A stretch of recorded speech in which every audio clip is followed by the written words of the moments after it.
A operação é brutal. É a reflexão que eu fazia ainda há poucos dias, quando, ao deixar meus olhares errantes sobre uma das mais opulentas paisagens do vosso planeta, fui impressionado pela beleza suave e toda angélica de uma jovem, reclinada em uma gôndola que flutuava docemente nas águas azuis do Bósforo, diante de Constantinopla. Almofadas de veludo vermelho, bordadas de cetim, formavam o divã da formosa circassiana, pesadas borlas de ouro tombavam até junto às vagas. Ante a moça, um pequeno escravo preto, ajoelhado, tangia um instrumento de cordas. Esse corpo feminino era tão juvenil e tão gracioso, o braço em curva tão elegante, os olhos se mostravam tão puros e inocentes, e a fronte, já pensativa, aparecia tão calma em face da luz do céu que eu me deixei, por instante, cativar numa espécie de admiração retrospectiva para com essa obra-prima da natureza viva. Pois bem, enquanto aquela candura da juventude que desperta, aquela suavidade da flor me entretinha num gênero de encantamento transitório, o barco chegou ao bordo a uma plataforma saliente, e a jovem, apoiando-se no escravo, veio sentar-se num sofá, perto de bem disposta mesa, servida copiosamente, em torno da qual outras pessoas estavam reunidas. A linda jovem começou a comer. Sim, ela come, durante 1 hora talvez, é com esforço que me submeto à razão das minhas recordações terrestres. Que espetáculo ridículo! Um ser tão lindo, levando alimentos à boca e enchendo, de instante a instante, mal sei de que matérias o interior do seu corpo encantador. Que vulgaridade! E, depois, pedaços de um animal qualquer esses dentes perolados tiveram a coragem de mastigar. E, em seguida, fragmentos de um outro animal viram sem hesitação, ante eles, abrirem-se aqueles lábios virginais para os receber e tragar. Que regime, uma triste mistura de ingredientes tirados do gado ou da caça brava, que viveram nos charcos e foram massacrados em seguida. Horror! Desviei com tristeza meu olhar desse estranho contraste, para fixar um mundo mais distinto, onde a humanidade não está reduzida a semelhantes contingências. Os seres flutuantes pertencentes ao mundo de Andrômeda, onde se escoou minha antepenúltima existência, estão ainda submetidos bem mais servilmente do que os habitantes da Terra ao trabalho da nutrição. Dispõe eles de ar que, à semelhança do que ocorre em vosso orbe, só os alimenta 3/4 partes, é forçoso que busquem isso a que se pode denominar seu oxigênio, e, sem trégua, estão condenados a fazer funcionar seus pulmões e a preparar ar nutriente, sem jamais dormir e sem nunca se saciarem desse ar, por isso que, a despeito de todo o trabalho, só o podem absorver em pequenas porções de cada vez. Passam assim a vida inteira, e sucumbem por esse esforço. Querem-se desse modo, valia mais não ter nascido. Mas, a mesma reflexão não será aplicável à Terra. Para que serve nascer, afadigar-se em 1000 variados labores, girar durante 6 ou 10 decênios no mesmo círculo cotidiano, dormir, comer, agir, falar, correr, andar, agitar-se, sonhar, etc. Para que serve tudo isso?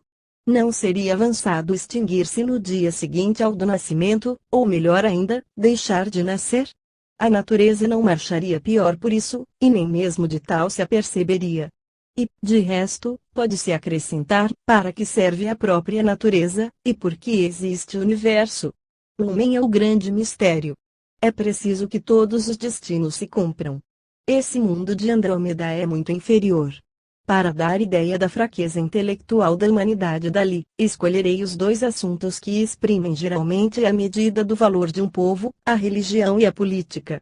Ora, em religião, em vez de buscar Deus na natureza, de fundar seus julgamentos pela ciência, de aspirar à verdade, de se servir dos olhos para ver e da razão para compreender, em uma palavra, ao invés de estabelecer os fundamentos da sua filosofia sobre o conhecimento tão exato quanto possível da ordem que rege o mundo, dividiram-se em seitas voluntariamente cegas, acreditaram render homenagem ao seu pretenso Deus. Cessando de raciocinar, e creem adorá-lo, sustentando que o seu formigueiro é o único existente no espaço, recitando palavras, injuriando-se de seita para seita, e, incrível, benzendo armas, ateando fogueiras, autorizando massacres e guerras. Há tais e tais asserções nas suas doutrinas, que parecem imaginadas expressamente para ultrajar o senso comum. E são precisamente essas as que constituem os artigos de fé das suas crenças. São da mesma força em política. Os mais inteligentes e os mais puros não conseguem entender-se, também a república parece ali uma forma de governo irrealizável.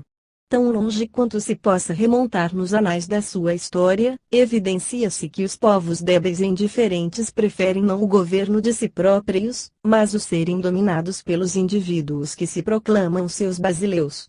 Esse chefe lhes toma 3/4 partes dos recursos, faz bardar sob suas vistas pelos da malta a essência mais rósea da respectiva atmosfera, isto é, o que de melhor existe no dito mundo, numera-os a todos e, de tempos a tempos, os envia em transbordoarem-se com o povo vizinho, submetido este, à sua vez, a um basileu análogo. Semelhantes a cardumes de arenques, dirigem-se, das duas partes, rumo a um campo de batalha, que denominam o campo da honra, e se destroem mutuamente feito loucos furiosos, sem saber porquê e sem se compreenderem sequer, atendendo-se ao fato de não falarem o mesmo idioma. Alguns privilegiados do acaso regressam. E acreditais que estes, de retorno, tomam aversão pelo basileu? Nem por sombra. Repenetrando nos seus lares móveis, os destroços das hostes guerreiras têm por mais imediato celebrar, em companhia dos dignitários da sua seita, ações de graças, suplicando ao seu Deus que dê longos dias de bênçãos ao digno homem que se intitula deles paternal Basílio. Querens deduz-se desse relato que os habitantes do Delta Andrômeda são física e intelectualmente muito inferiores a nós outros, pois, na Terra, estamos bem longe de seguir semelhante conduta. Em suma, não existe ali senão um reino animado, um reino móvel, sem repouso, sem sono, entregue à agitação perpétua por um inexorável fatalismo. Tal mundo me parece bem bizarro. Lumen que diríeis, pois, daquela que habitei há 15 séculos? Mundo igualmente dotado de um reino único, não de um reino móvel, mas, ao contrário, de um reino fixo, a parecença do vosso reino vegetal. Quereis animais e homens presos pela raiz. Minha existência anterior à do mundo de Andrômeda foi vivida no planeta Vênus, vizinho da Terra, onde me recordo que tive o sexo feminino. Não a revi diretamente, pela lei da luz. Por isso que esta despende o mesmo tempo para vir de Vênus ou da Terra a estrela Capela, e, por consequência, olhando Vênus, eu olhava atualmente o seu aspecto de há 864 meses, e não o que fora há 9 séculos, época da minha existência lá. Minha quarta vida anterior à existência na Terra se passou em um imenso planeta anelar, pertencente à constelação do Cisne, e situado na zona da Via Láctea. Esse mundo é habitado somente por árvores. Quer isso dizer que ali existem plantas, e não há animais, nem seres inteligentes e falantes. Lumen tal qual. Somente plantas, é verdade, mas, nesse vasto mundo de plantas, existem raças vegetais mais avançadas do que as que medram sobre a terra, plantas existem que vivem de modo igual a nós outros, sentem, pensam, raciocinam e falam. Quereis, mas é impossível. Oh, perdão, quero dizer, é incompreensível, e completamente inconcebível. Lumen e essas raças inteligentes existem de fato, tanto assim que fiz parte delas, há 15 séculos, quando fui árvore raciocinante. Quereis de que maneira? De que forma pode uma planta raciocinar sem cérebro e falar sem língua? Lumen ensinai-me, eu vos rogo, qual o processo íntimo de que vos servis para pensar, e bem assim qual a transformação de movimentos de que se serve a vossa alma para traduzir suas concepções mudas em palavras audíveis. Quereis, busco, ó mestre, porém não encontro explicação essencial desse fato, aliás comum. Lumen não se tem o direito de declarar impossível um fato desconhecido, quando se ignora a lei da maneira de ser a ele concernente. Pela circunstância de que o cérebro é o órgão fisiológico posto na Terra ao serviço da inteligência, julgais que devam existir cérebros análogos, cérebros e medulas espinais em todos os orbes do espaço. Isso seria um erro ingênuo, verdadeira ilusão antropomórfica. A lei do progresso rege o sistema vital de cada um dos mundos. Esse sistema vital difere, segundo a natureza íntima e as forças particulares a cada globo. Quando atinge um grau suficiente de elevação, que o torna suscetível de entrar ao serviço do mundo moral, o espírito, mais ou menos desenvolvido, eis que aparece. Não penseis que o Pai Eterno cria diretamente em cada globo uma raça humana. Não. A espécie superior do reino animal recebe a transfiguração humana pela força das coisas, pela lei natural, que lhe enobrece o dia em que o progresso a conduz a um estado de superioridade relativa. Sabeis porque tendes um tórax, um estômago, duas pernas e dois braços, e uma cabeça munida dos sentidos visual, auditivo e olfativo.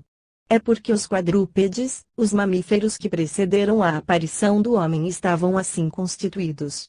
Os macacos, os cães, os leões, os ursos, os cavalos, os bois, os tigres, os gatos, etc., e, antes deles, os rinocerontes ticorinos, a hiena das cavernas, o cervo de chifres gigantescos, o mastodonte, o sarigue, etc., e, ainda antes desses, o plesiosauro, o ictiosauro, o iguanodonte, o pterodáctilo, etc., e, mais anteriormente, os peixes, os crustáceos, os moluscos, etc., foram o produto de forças vitais em ação sobre a Terra.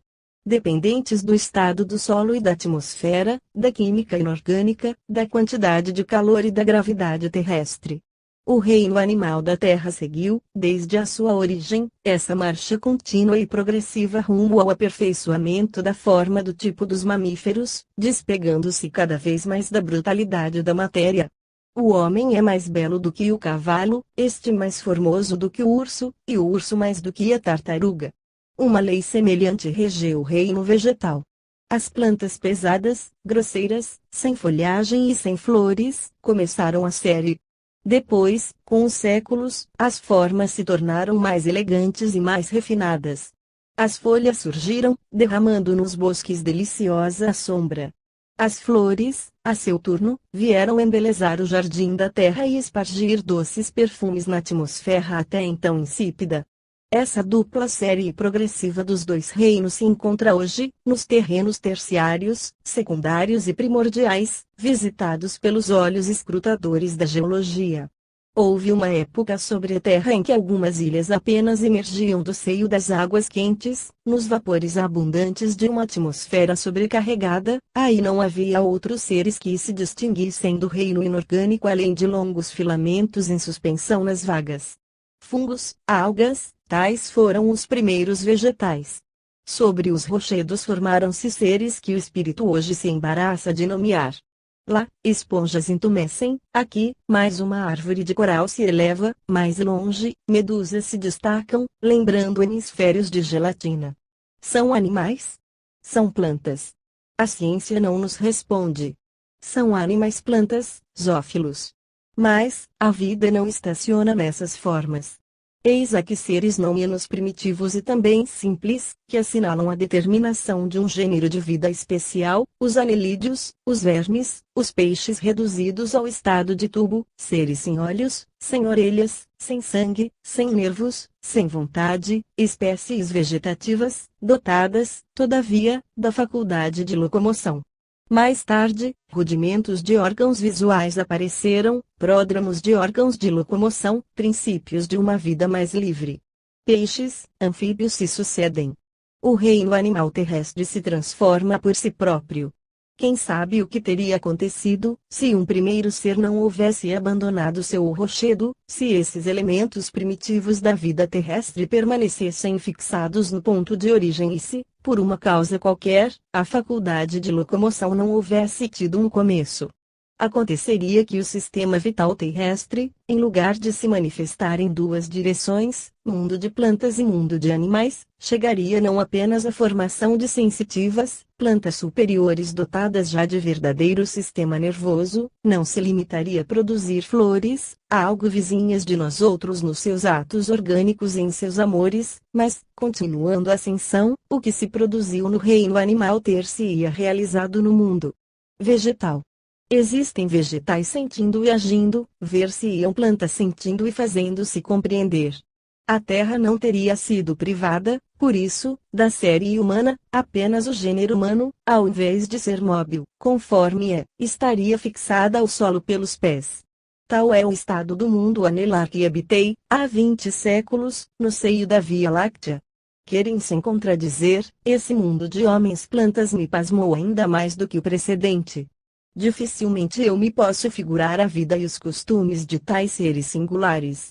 O gênero de vida ali é, com efeito, bem diferente do vosso.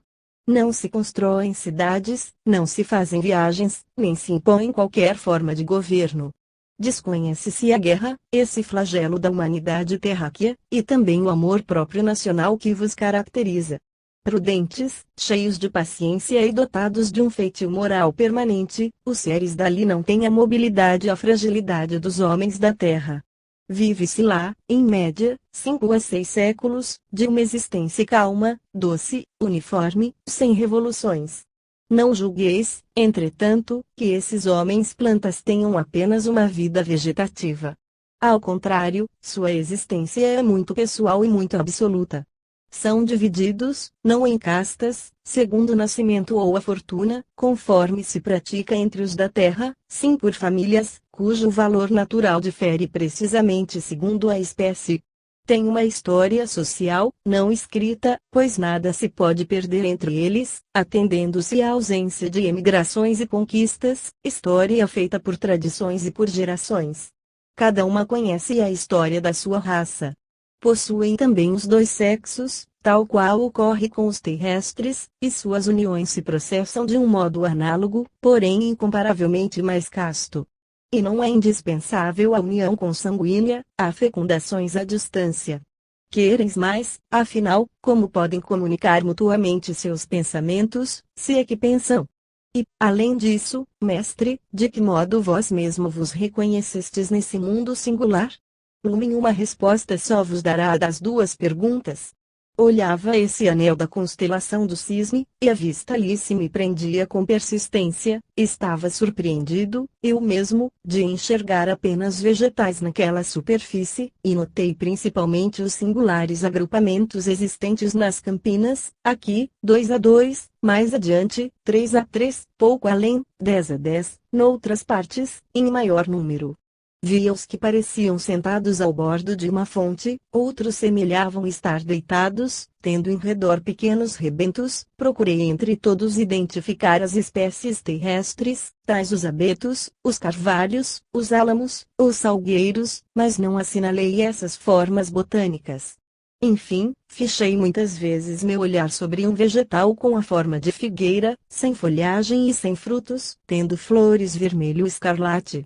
De súbito, vi a enorme figueira alongar um ramo, à guisa de braço gigantesco, levar a extremidade desse braço à altura correspondente à cabeça, destacar uma das flores magníficas que lhe serviam de cabeleira e apresentá-la em seguida, inclinando a fronte, a uma outra figueira, esbelta, elegante, portadora de suaves flores azuis, colocada a alguma distância, em frente da ofertante.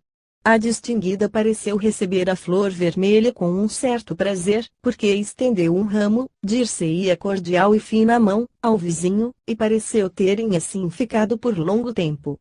Sabei que, em certas circunstâncias, basta um gesto para reconhecer uma pessoa.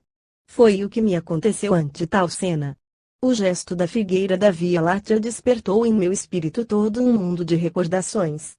Esse homem-planta era ainda eu, de há 15 séculos, identifiquei meus filhos nas figueiras de flores violeta que me cercavam, pois lembrei que a cor das flores descendentes resulta da fusão das cores dos ascendentes paterno e materno. Os homens-plantas vêm, ouvem e falam, sem olhos, sem orelhas e sem laringe. Na terra, já tendes flores que distinguem muito bem, não somente o dia da noite, mas ainda as diferentes horas do dia, a altura do sol no horizonte, um céu puro de um nublado, que, mais ainda, tem a repercussão dos diversos ruídos com esquisita sensibilidade, que, finalmente, se entendem a maravilha entre elas e até com as borboletas mensageiras. Esses rudimentos são desenvolvidos a um verdadeiro grau de civilização no mundo do qual vos dou notícia, e os seres dali são tão completos no respectivo gênero quanto sois vós outros na terra, no vosso. Sua inteligência está, é certo, menos avançada do que a média intelectual da humanidade terrena, porém, nos costumes e nas relações recíprocas, revelam em todas as ocasiões uma doçura e uma delicadeza que poderiam muitas vezes servir de modelo à maior parte dos habitantes da Terra. Quereis, mestre, de que modo se pode ver sem olhos e ouvir sem orelhas? Não cessareis o assombro, meu velho amigo, se refletirdes que a luz e o som são apenas dois modos de movimento. Para apreciar uma ou outra de tais maneiras de movimento, é necessário, e basta, ser dotado de aparelho em correspondência com uma das duas, ainda que o aparelho seja um simples nervo. Os olhos e as orelhas constituem os ditos aparelhos para a natureza terreal. Em outra organização, de outra natureza, tanto o nervo óptico quanto o auditivo terão outra forma para a função de órgãos. Além disso, não existem dentro da natureza somente esses dois modos de movimentos, luminoso e sonoro. Posso mesmo dizer que tais qualificativos derivam da vossa maneira de sentir, e não da realidade. Há, sem dúvida, no seio da natureza, não, porém 10, 20, 100, 1000 diferentes modos de movimento. Na Terra fostes formados para apreender principalmente aqueles dois citados, que constituem quase toda a vossa vida de relação. Em outros mundos, há também outros sentidos para apreciar a natureza sob diferentes aspectos, sentidos que têm, uns, a localização dos vossos olhos e das vossas orelhas, e, outros, são dirigidos rumo a percepções completamente estranhas às acessíveis aos organismos terrestres. Querens, quando me falastes, há pouco, a respeito dos homens plantas do mundo do cisne, tive ideia de perguntar se as plantas terrestres têm alma. Sem a menor dúvida. As plantas terrenas são, sim, dotadas de alma, de igual maneira que os animais e os homens. Sem alma virtual nenhuma organização constituiria um ser. A forma do vegetal é dada pela sua alma. Porque a bolota e um caroço, plantados ao lado um do outro, no mesmo solo, sob a mesma exposição identicamente nas mesmas condições, produzirão, a primeira, um carvalho e, o segundo, um pessigueiro? Porque uma força orgânica residente no carvalho construirá seu vegetal típico, e uma outra força orgânica, uma outra alma, imanente no pessegueiro, levará ao caroço outros elementos para formar igualmente seu corpo específico, pelo mesmo princípio que a humana alma constrói ela própria o seu envoltório corporal, servindo-se dos meios postos à sua disposição pela natureza terrena. Apenas, a alma da planta não tem consciência de si mesma. Almas de vegetais, almas de animais, almas de homens são seres chegados já a um grau de personalidade, de autoridade suficiente para dobrar a sua ordem, dominar e reger debaixo de sua direção as demais forças não personalizadoras esparsas no seio da imensa natureza. A mônada humana, por exemplo, superior à mônada do sal, à mônada do carbono, à do oxigênio, as absorve e as incorpora na sua obra. A alma humana, em nosso corpo terrestre, sobre a Terra, rege, sem disso se aperceber, todo um mundo de almas elementares, formando as partes constitutivas do seu corpo. A matéria não é substância sólida e espaçosa, é um complexo de centros de forças. A substância não tem importância. De um átomo a outro, existe um vácuo imenso, relativamente às dimensões dos átomos. Ao alto dos diversos centros de forças constitutivas que formam o corpo humano, a alma humana governa todas as almas ganglionárias que lhe são subordinadas. Querens, confesso, meu erudito instrutor, não ter apreendido bem claramente essa teoria. Lumen também vai ser ilustrada por um exemplo que a fará passar, para vós, a categoria de fato. Querens a categoria de fato? Sois acaso a reencarnação da princesa Sherazade, e me haveis fascinado em um novo conto das 1001 noites, as 1001 noites da Urânia moderna? Lumen, uma derradeira palestra fará com que realizeis comigo, no espaço celeste, uma viagem que desenvolverá sob vossos olhares o infinito variado da criação. Quinta narrativa. Ingenium audax natural da Senhor. Lumen, conheceis a esplêndida constelação de Orion que reina soberana nas vossas noites de inverno, e curiosa a estrela múltipla, Teta, que se encontra sob a espada suspensa do Talim e brilha no centro da afamada nebulosa. Esse sistema Teta de Orion é um dos mais singulares que existem no escrínio, tão diversificado, agora, dos diamantes celestes. É composto de 4 sóis principais dispostos em quadrilátero. 2 deles, formando o que se poderia denominar a base do quadrilátero, são, por outra parte, acompanhados, um, de um Sol, e o outro de 2. É, pois, um sistema de 7 sóis, em torno de cada qual gravitam planetas habitados. Visitei um dos planetas que gira em volta de secundário Sol, sendo que este último se move em torno de um dos 4 sóis principais. Por sua vez, este principal, em concerto com os demais, circula em redor de invisível centro de gravidade colocado no interior do quadrilátero. Não insisto a respeito desses movimentos, a mecânica celeste já vos explicou. Eu estava, pois, iluminado e aquecido nesse planeta por 7 sóis simultaneamente, por um maior e mais ardente, em aparência, do que os outros 6, por estar mais próximo de mim, por um segundo, muito grande e também muito brilhante, por 3 de média dimensão e por 2 pequenos, gêmeos. Não se achando todos reunidos no alto do horizonte, há sóis do dia e sóis da noite. Isso significa não existir ali noite, propriamente dita, e, em consequência, não haver o sono. Quereis como pode ser? Coincidem no céu sóis duplos e múltiplos. Lumen em grande número.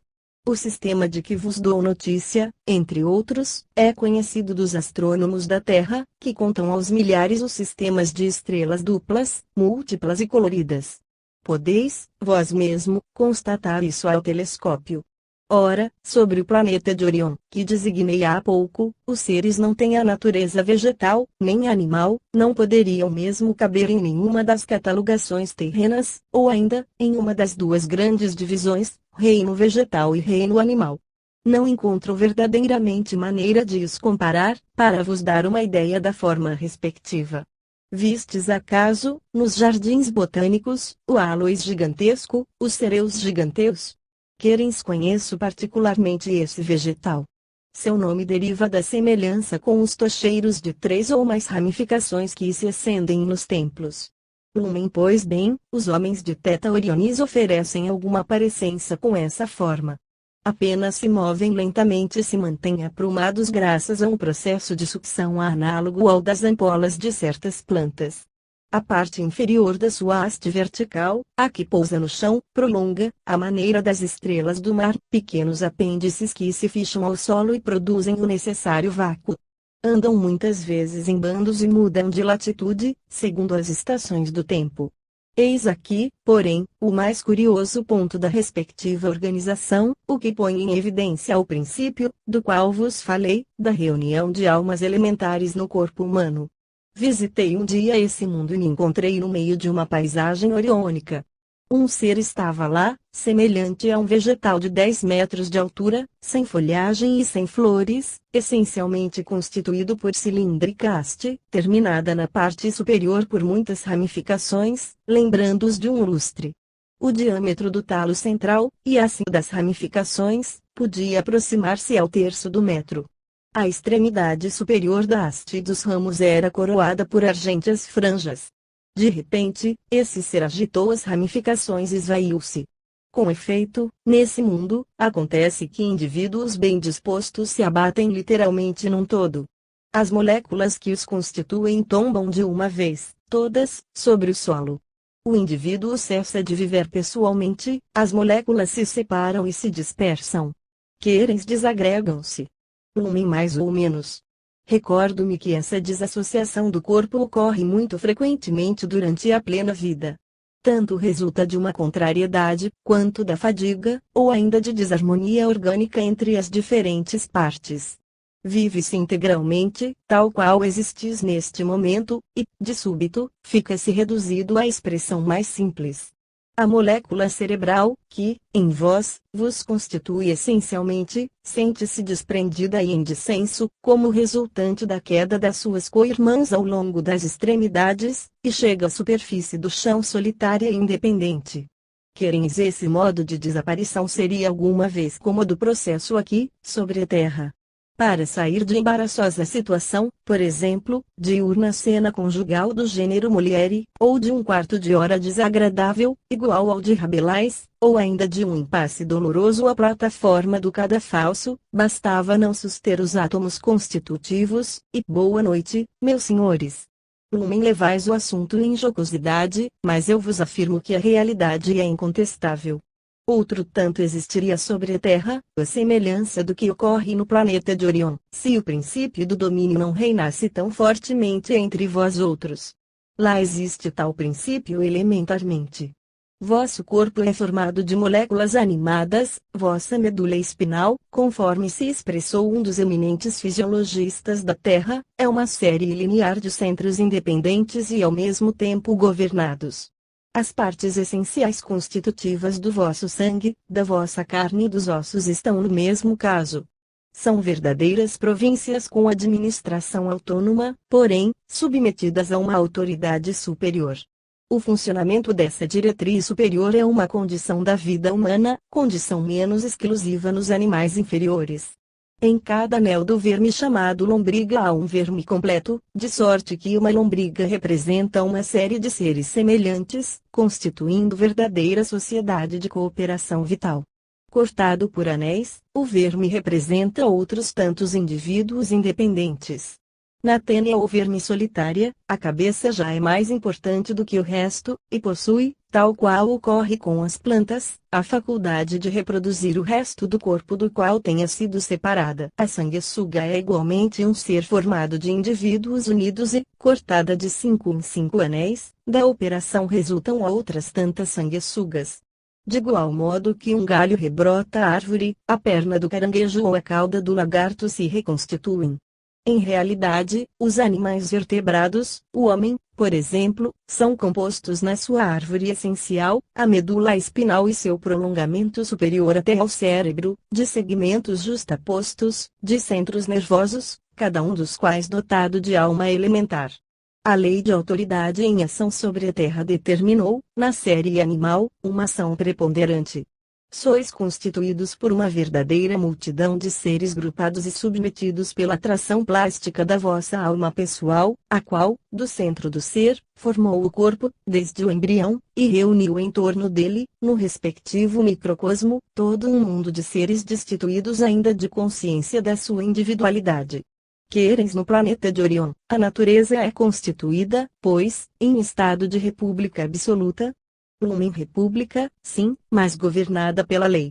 Querens quando, porém, um ser se encontra assim desagregado, de que modo pode, em seguida, reconstituir-se integralmente?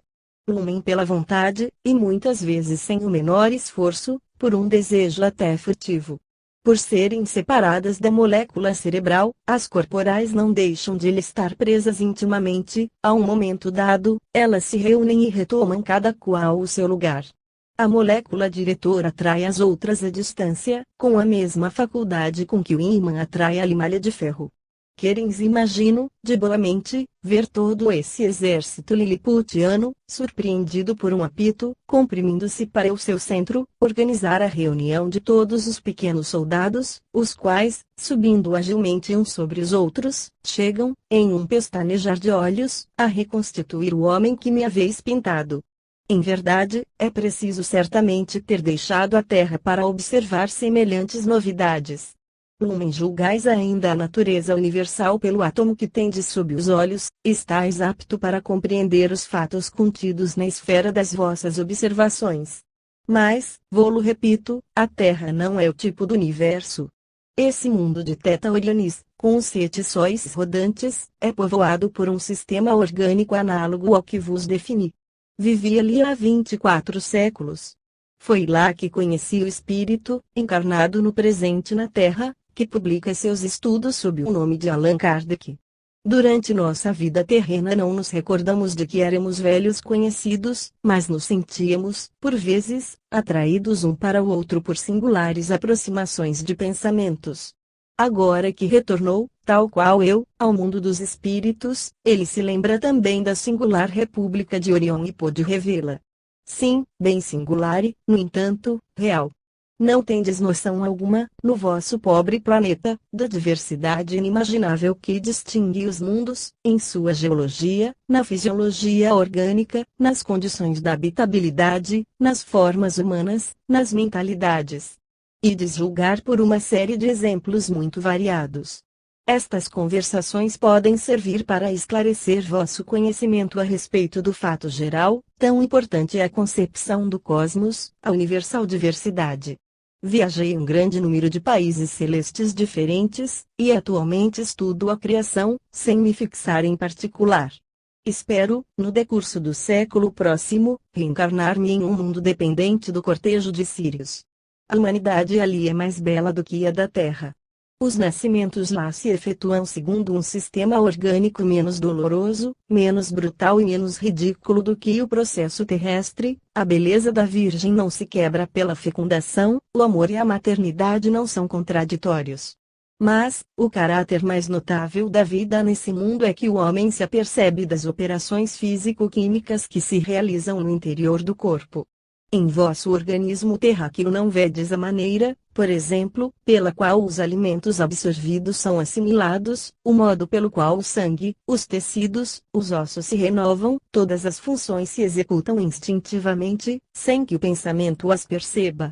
Também, de 1000 moléstias manifestadas, a causa é desconhecida e muitas vezes impossível de descobrir. Lá, a criatura sente os movimentos da sua manutenção vital, no mesmo grau em que sentis um prazer ou um sofrimento. De cada molécula do corpo parte, por assim dizer, um nervo que transmite ao cérebro as variadas impressões recebidas. O interior do corpo é tão visível quanto o exterior. A alma conhece absolutamente o corpo, que ela rege de modo soberano.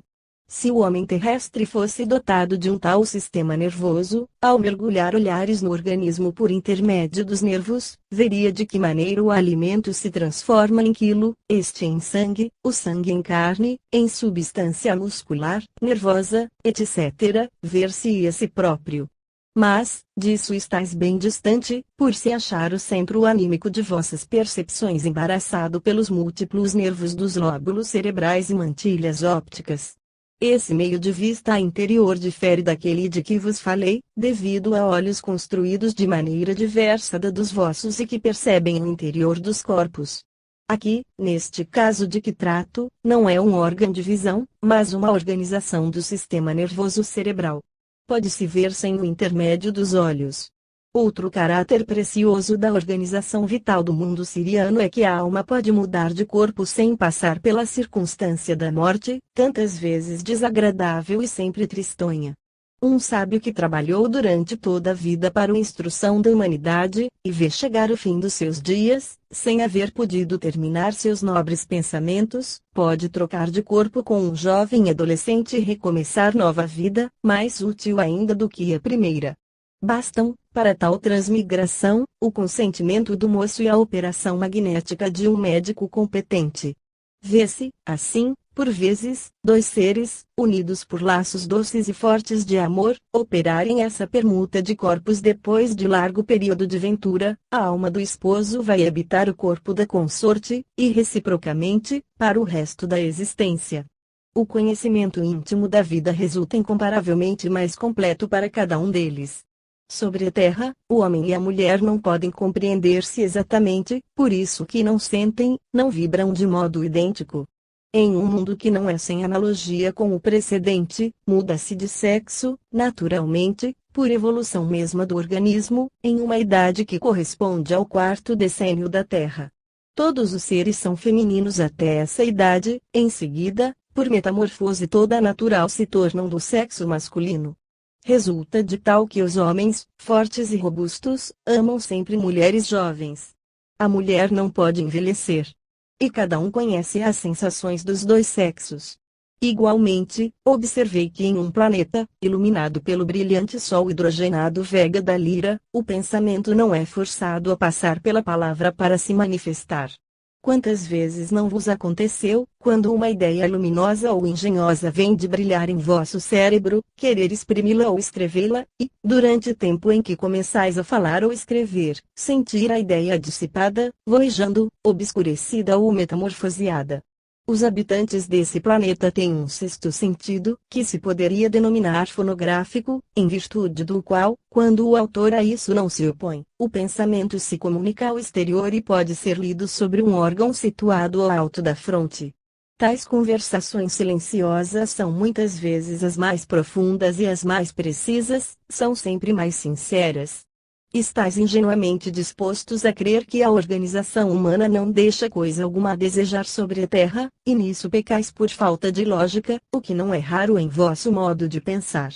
Não lamentastes nunca ser obrigado a ouvir, a contragosto, palavras desagradáveis, maledicências ou calúnias, um discurso absurdo, um sermão oco de qualquer mérito, música de má qualidade, realejos manivelados sob vossas janelas, a barulheira de uma festa pública, etc. Vosso vocabulário há por bem pretender que podeis fechar ouvidos a esses discursos, mas desgraçadamente isso não serve de nada. Não podeis fechar as orelhas com a mesma facilidade com que o fazeis aos olhos. Existe nisso uma grande lacuna. O ruído é um verdadeiro horror para os homens que trabalham com o espírito. Visitei planetas, menos incompletos do que o vosso, onde a natureza estabeleceu melhor o sentido auditivo. Existem ali muito menos cóleras ocultas do que entre vós outros, mas as divisões entre os partidos políticos são mais acentuadas, de vez que os adversários recusam ouvir e assim conseguem êxito, apesar dos esforços dos advogados mais loquazes. Em um orbido sistema de Aldebaran os olhos humanos são organizados de tal modo que se tornam luminosos durante a noite e iluminam a maneira de emanação fosforescente irradiada do seu estranho foco. Uma reunião noturna, composta de grande número de pessoas, oferece aspecto verdadeiramente fantástico, de vez que a claridade, e assim a cor dos olhos, variam segundo as paixões diversas que os animam. Demais, o poder desses olhares é tal que exerce influência elétrica e magnética de intensidade variável, e que, em certos casos, podem fulminar, fazer cair morta a vítima sobre a qual se fiche toda a energia da sua vontade. Esse globo oferece ainda outra particularidade, pela densidade e constituição física da sua atmosfera, pode-se ver de cada ponto o conjunto do orbe, por efeito de miragem de refração.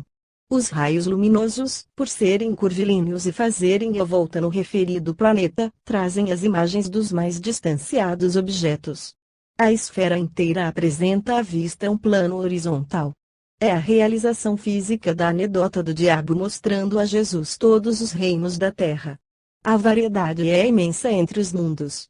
Era um dos planetas do sistema Alfa do Cisne, muito curioso sob este ponto de vista, os vegetais são todos compostos de substância análoga ao amianto, por isso que a sílica e o magnésio dominam na sua constituição. Os animais só se nutrem dessa substância. Quase todos os habitantes dali são incombustíveis. Não longe de lá gravita um mundo onde a noite é quase desconhecida, embora não possua sol noturno, conforme ocorre no quadrilátero de Orion, nem satélites. As rochas das montanhas, cuja composição química lembra os fosfatos e sulfuretos de barita, armazenam a luz solar recebida durante o dia e emitem no decorrer da noite uma tépida e calma fluorescência, que ilumina as paisagens com uma tranquila e noturna claridade. Vêem-se ali também árvores curiosas que produzem flores brilhantes à noite, semelhando pirilampos, parecem-se a castanheiros cujas flores de neve fossem luminosas. O fósforo desempenha importante papel nesse mundo tão singular, sua atmosfera é constantemente eletrizada, seus animais são luminosos, a exemplo das plantas, e sua humanidade está em idênticas condições. A temperatura é ali muito elevada e os habitantes não tiveram quase motivo para inventar vestimentas.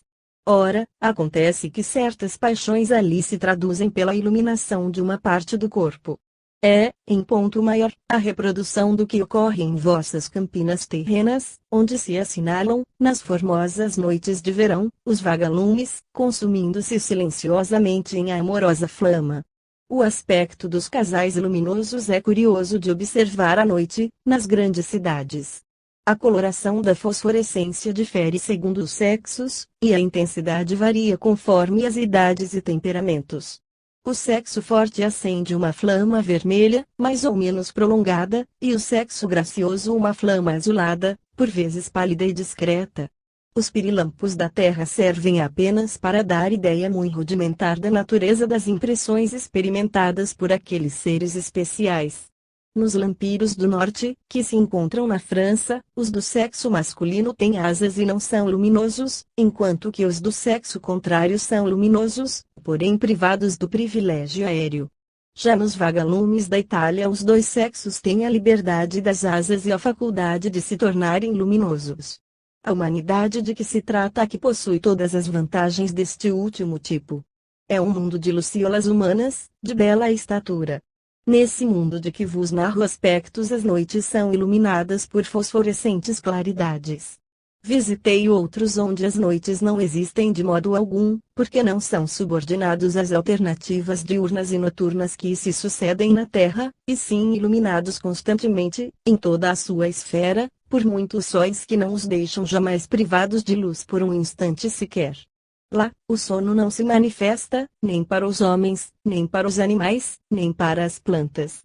No vosso planeta, o sono, que consome a terça parte da existência, tem por origem primitiva o movimento de rotação da Terra, mergulhando sucessivamente as diferentes regiões do globo na luz solar ou na luz da Lua. Nesses orbes, de eternos dias, não se dorme nunca, e muita surpresa causaria lá saber-se da existência de humanidade cuja vida, na razão de um terço, se escoa na letargia semelhante à morte. O homem que viveu na Terra 8 decênios, dormiu e perdeu quase 3. Certos caracteres fisiológicos da vida terrestre são encontrados entre muitas espécies de humanidades siderais. Assim, da mesma forma que, na Terra, no mundo das formigas, o dia das suas estranhas núpcias aéreas acarreta o esgotamento e a morte de todos os do sexo masculino, de igual maneira que, no mundo das abelhas, os procriadores são impiedosamente sacrificados, do mesmo modo que, entre as aranhas, estes são devorados pelas companheiras, se não fugirem imediatamente, de igual forma que um grande número de insetos jamais vê a sua progenitura.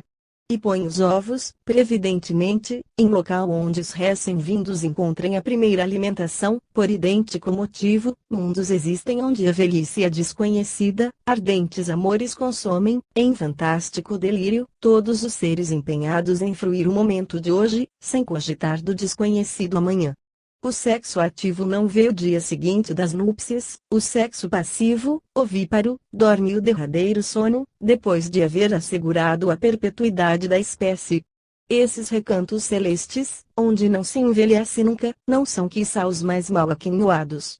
Enquanto o que, na Terra, os tempos finais da idade avançada a fazem saudade dos iniciais, suprimem as voluptuosas alegrias da juventude, trazem enfermidades, fazem lenta e tristemente descer ao túmulo, naqueles felizes mundos, a vida humana começa à maneira da dos insetos, primeiro humilde, grosseira, pesada, material, à semelhança das larvas e das lagartas, depois, passado o ligeiro sono, dá lugar à expansão da força e da beleza. E, tal qual as borboletas aéreas e gentis, os humanos terminam sua existência no fogo das paixões superiores, na alegria e na luz.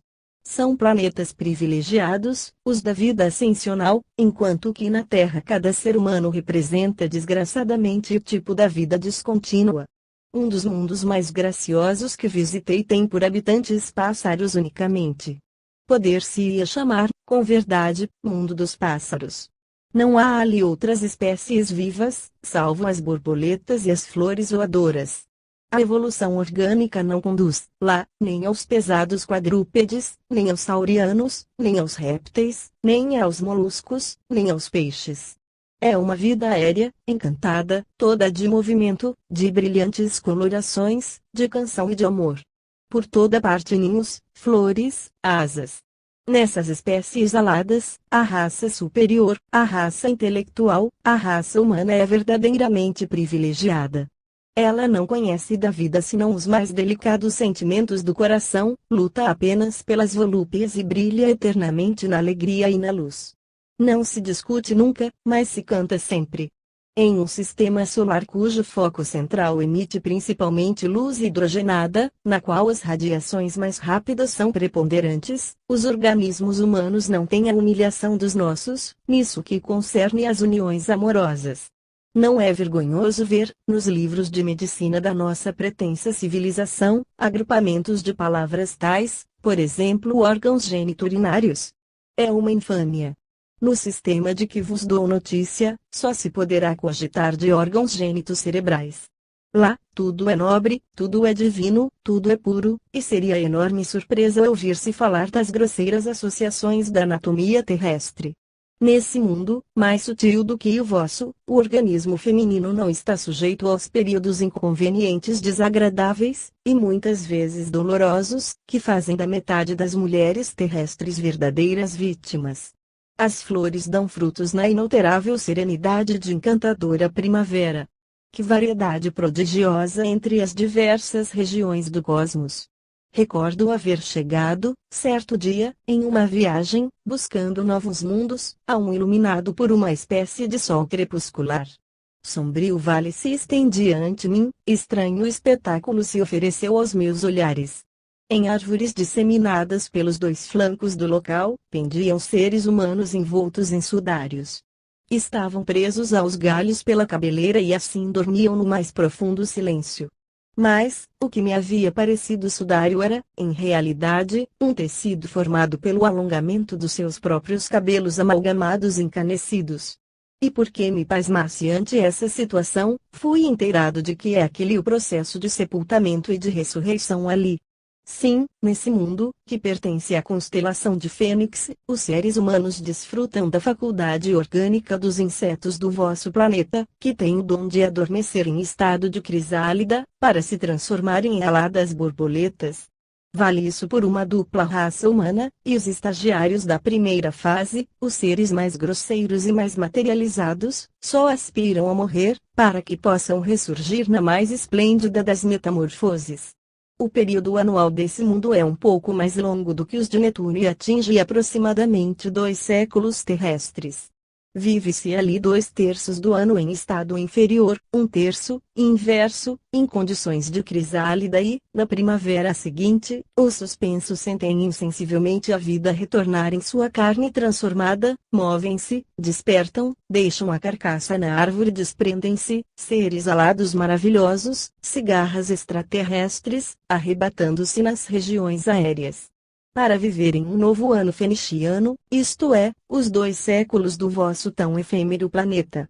Existem ali planetas cuja meteorologia, longe de ser incoerente e insuportável, qual a da Terra, está admiravelmente regulada, onde, por exemplo, chove somente durante a noite, aproximadamente a 5ª parte do ano, em épocas fixas. Só de tal circunstância resulta imensa superioridade na organização dos atos da vida exterior, as cerimônias, as reuniões, as viagens, os passeios, as mais simples parcelas de recreio são ali estabelecidas de antemão, sem que os habitantes desse mundo se vejam expostos a todos os contratempos que constantemente perturbam os projetos terreais.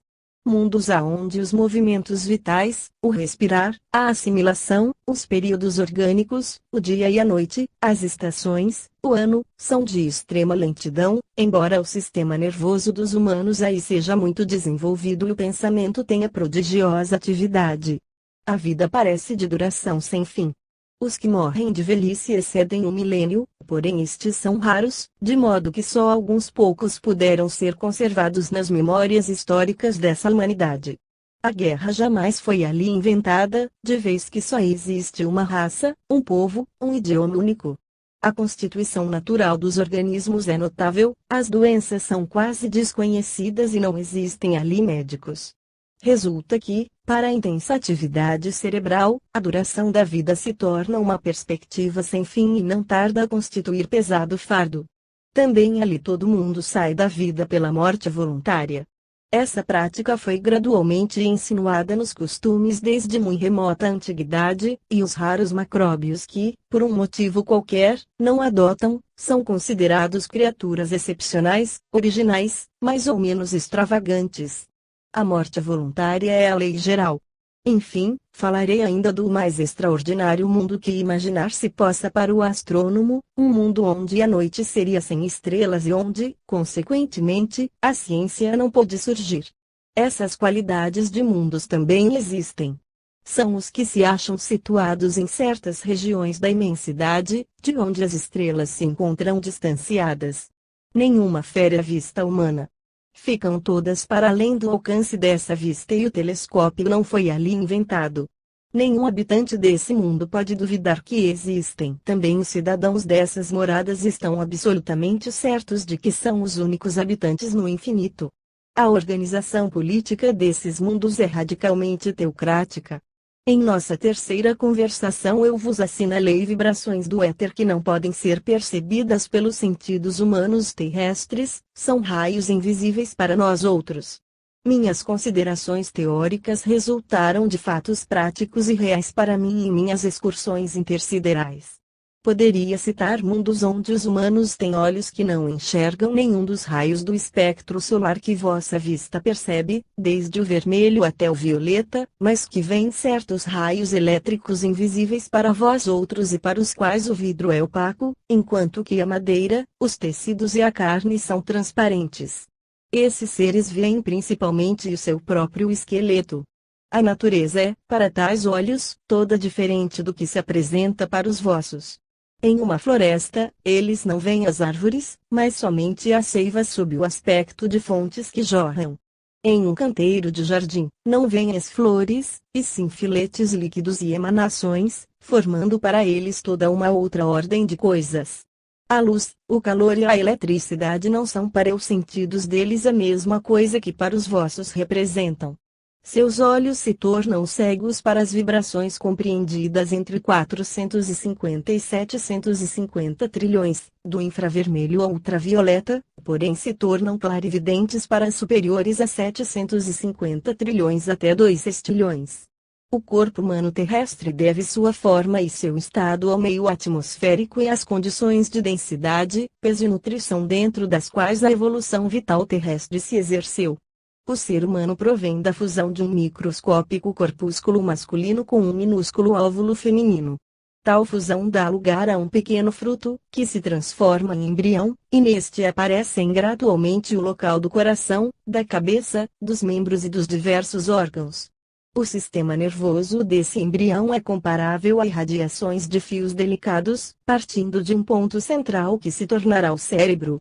Sob a influência da luz solar, vibrações do ar, odores e sabores, um desses nervos se desenvolveu na periferia para formar o olho, primeiro informe, quase cego e rudimentar, dos trilobitas e dos peixes do período siluriano, e que afinal se tornou o admirável aparelho visual dos pássaros, dos vertebrados e do homem. O nervo auditivo foi desenvolvido pelos mesmos processos, o sentido do olfato e do paladar marcharam paralelamente, estes dois últimos são os mais antigos, os mais necessários à vida, com o do tato, o mais remoto de todos e o mais primitivo.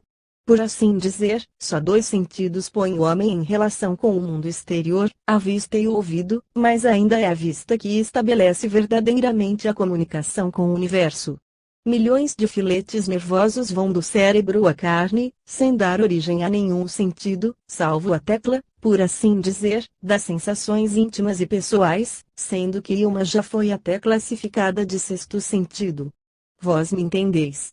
Ora, não há razão alguma para tudo, quanto se passou e estacionou no vosso minúsculo planeta, também se haja passado estagnado de igual forma por toda parte. E a prova é que, não há muito ainda, visitei dois mundos onde os seres humanos possuem dois sentidos a respeito dos quais não tendes a menor ideia da Terra. Um desses sentidos poderia ser classificado de elétrico. Um dos filetes nervosos de que vos falei há pouco se desenvolveu, ramificou, multiplicado, numa forma de buzina, a qual, no escalpelo e no microscópio, mostraria tubos justapostos cuja extremidade exterior recebe os eflúvios elétricos e os transmite ao cérebro, de maneira quase idêntica à do vosso nervo óptico, quando transmite as ondas luminosas, e a do auditivo, com relação às sonoras. Os entes munidos de tal sentido percebem o estado elétrico dos corpos, dos objetos, das plantas, das flores, dos animais, da atmosfera, das nuvens, o que constitui para eles um manancial de conhecimentos ocultos para vós outros. As sensações orgânicas de tais seres são de todo diversas das vossas. Seu modo de existência difere também completamente. A causa da formação e do desenvolvimento desse sentido é o estado de saturação elétrica de tal mundo. A tensão elétrica não é bastante forte sobre a Terra para exercer ação importante na organização dos seres. Não é, entretanto, nula, e disso se tem prova na crepitação, por vezes fosforescente, da cabeleira de certas mulheres, na sua sensibilidade especial, na irritabilidade nervosa dos contactos no meio da atmosfera seca e fria dos países muitas vezes visitados pelas auroras boreais. Ditos efeitos são encontrados, mais nítidos, em certos peixes elétricos, da classe da tremelga, torpedo, do ginoto, enguia, do siluro, bagre, e seus congêneres. Essa fauna elétrica, que não pôde no vosso planeta atingir